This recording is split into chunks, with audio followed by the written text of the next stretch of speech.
নমস্কার। বয়সে যারা বড় আছেন দাদা এবং দিদিরা প্রত্যেককে সশ্রদ্ধ সম্মান, শ্রদ্ধা এবং নমস্কার। এবং আমার ছাত্রছাত্রী ভাই বোনেরা, বিশেষ করে আজকের এই ভিডিওটি করার উদ্দেশ্য হলো যে সকল ছাত্রছাত্রীরা মাধ্যমিক পরীক্ষা দিয়েছো, তোমরা এবার ক্লাস 11-এ ভর্তি হবে। আমি তোমাদের উদ্দেশ্যে দু চার কথা বলবো। যেহেতু তোমাদের এখন স্কুল খোলেনি, স্যারেদের কাছ থেকে জানতে পারছো না, বুঝতে পারছো না, কানাঘুষো শুনেছো যে তোমাদের একটা সেমিস্টার পদ্ধতি চালু হচ্ছে। হ্যাঁ, সেমিস্টার পদ্ধতি শুরু হচ্ছে। এই সেমিস্টার পদ্ধতি কি? কেউ কেউ ভাবছো যে খুবই কঠিন, আবার কেউ কেউ ভাবছো যে খুবই সহজ। তোমাদের মনের মধ্যে একটা জল্পনা শুরু হয়েছে। বন্ধুরা, এটাকে নিয়ে দুশ্চিন্তা করার কোনো কারণ নেই। তোমরা নিশ্চয়ই আগের কোনো বন্ধু বান্ধব বা দাদা দিদিরা যারা পরীক্ষা দিয়েছে তাদের কাছ থেকে কিছুটা ইঙ্গিত পেয়েছো। তোমাদের উচ্চ মাধ্যমিক স্তরে অর্থাৎ ক্লাস 11-12 এই দুটি ক্লাস নিয়ে মোট 4টে সেমিস্টার হবে।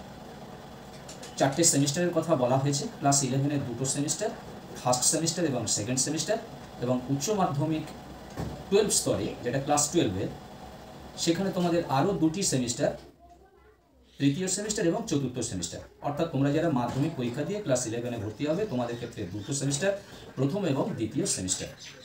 এই প্রথম সেমিস্টার পরীক্ষাটি হবে নভেম্বর মাসে এবং দ্বিতীয় সেমিস্টার পরীক্ষাটা হবে ফেব্রুয়ারি মাসে। সবে যেরকম হয়ে গেল আর কি, ফেব্রুয়ারি থেকে মার্চের প্রথমের দিকে তোমাদের দ্বিতীয় সেমিস্টারটা হবে। তোমাদের এই প্রথম সেমিস্টারে পরীক্ষা হবে সমস্ত কিন্তু এমসিকিউ ভিত্তিক, সমস্ত সাবজেক্টের এমসিকিউ ভিত্তিক পরীক্ষা হবে। এবারে এমসিকিউ ভিত্তিকের বিভিন্ন ধরন আছে। যেমন ধরো, 4টে অপশান দেওয়া থাকবে, তার মধ্যে যে উত্তরটি সঠিক সেটাকে নির্বাচন করো, শূন্যস্থান পূরণ, তারপরে দেখো ম্যাচিং অর্থাৎ ক স্তম্ভের সঙ্গে খ স্তম্ভ মেলানো, তারপরে ব্যাখ্যা বিবৃতি। মোটামুটি তোমাদের সব 1 নাম্বার করে প্রশ্ন থাকবে এবং প্রশ্নগুলোর জন্য, এই 1 নাম্বার মানের প্রশ্নগুলোর জন্য তোমাদের বইয়ের প্রত্যেকটি পাতা থেকে পড়তে হবে। বুঝতে পারছো? এবার তোমাদের ক্লাস 11-এ ভর্তি হতে হতে, ক্লাস শুরু হতে হতে বেশ কয়েকদিন চলে যাবে, অনেকটা লস হয়ে যাবে। তাই বন্ধুরা, এখন থেকে বলছি তোমরা প্রিপারেশন নাও। কঠিন খুবই নয়, মাত্র 40 নম্বরের পরীক্ষা হবে, সবই এমসিকিউ ভিত্তিক পরীক্ষা হবে।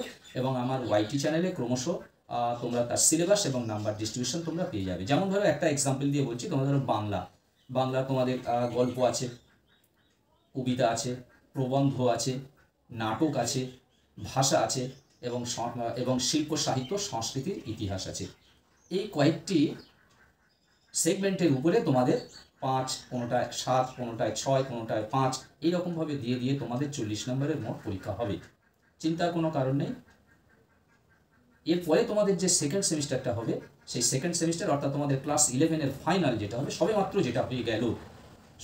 যেটা হয়ে গেল এই 18 তারিখে শেষ হয়ে গেল উচ্চ মাধ্যমিক পরীক্ষার সঙ্গে, সেখানেও তোমাদের 40 নম্বরের পরীক্ষা হবে। আর তোমাদের ক্লাস সেখানে হবে এসএকিউ, এবং এসএকিউ মানে কি বুঝতে পারছো? Short answer type questions.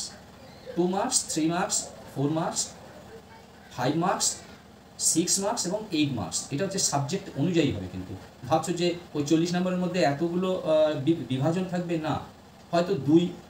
যেমন ধরো এডুকেশন একটা সাবজেক্ট আছে তোমাদের ক্লাস 11-এ। এডুকেশনে 2 নম্বরের মানের আছে, আবার 6 নম্বর মানের প্রশ্ন আছে। আবার হিস্ট্রিতে তোমাদের 2 নম্বর আছে, 3 নম্বর আছে, 4 নম্বর আছে, আবার 8 নম্বর মানের প্রশ্ন আছে। তাহলে বুঝতে পারছো, খুব ইজি, চিন্তার কোনো কারণ নেই। তোমরা ত্রিয়াশা স্টাডি সেন্টার এই চ্যানেলে গিয়ে ভিজিট করলে তোমরা অবশ্যই, যেটি আমি গত বছরের যে তোমাদের ক্লাস 11-এ গত বছরের যে সিলেবাস, সেই সিলেবাস একই এবছরেও তাই থেকে যাবে। তোমরা সেখান থেকে কালেক্ট করতে পারো, এবং আমি 2-1 দিনের মধ্যে সমস্ত সিলেবাস এবং নাম্বার ডিস্ট্রিবিউশন আমি দিয়ে দেবো। বন্ধুরা, আজকের মতো ভিডিওটি এখানে শেষ করলাম। আবার কথা হবে নেক্সট ভিডিওতে। সকলকে অসংখ্য ধন্যবাদ। ভালো থাকবেন, সুস্থ থাকবেন।